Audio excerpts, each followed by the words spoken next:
ogni giorno che passa i miei ragazzi hanno già trovato altre strade e quindi, come voglio dire, mi do una mossa per trovare soluzioni, perché di qui a poco lo so come andrà a finire, l'IPIA non esisterà più. Questa sarà la triste realtà e io di questo non ne ho responsabilità.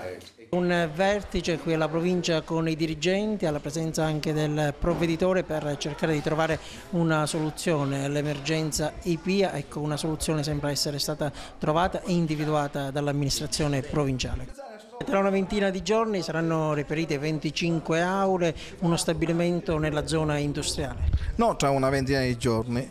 20 giorni dopo la firma del contratto, perché noi abbiamo l'obbligo di legge di andare a vedere se i certificati ci siano certificati idonei per creare condizioni di rapporto, perché dobbiamo chiedere il certificato antimafia e tutto il resto. Quando si firmerà il contratto, noi, così come da contratto, il proprietario si è impegnato a darci 25 aule entro 20 giorni. Poi entro dicembre, entro i primi di gennaio, completerà le opere, per cui siamo sicuri di poter dare all'IPIA Fermi, così come è giusto, i locali per poter partecipare alle attività scolastiche. A questo punto credo che siamo sulla buona strada, perché noi vogliamo che i nostri ragazzi immediatamente tornino tra i loro banchi. Non saranno i loro banchi, c'è una provvisorietà di intervento che vedrà i nostri alunni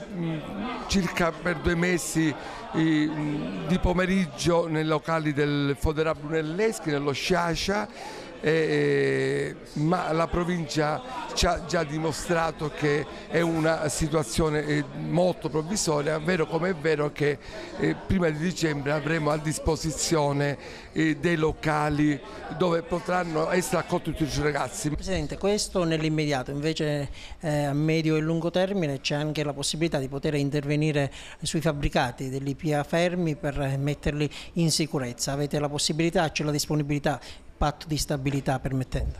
Sappiamo che ci costerà intorno ai 9 milioni, 10 milioni di euro. Noi abbiamo i soldi perché abbiamo fatto una politica di risparmio, una politica di non sperpero tale che ci consentono di avere un bel gruzzolo messo da parte, e se non dovesse esserci la deroga al patto di stabilità, e non credo che né il governo regionale né il governo nazionale possano mettere i paletti per un'esigenza così importante, a un certo punto chiederemo anche l'intervento dei nostri amici politici, che debbono muoversi non soltanto per gli ospedali ma anche e soprattutto per le scuole.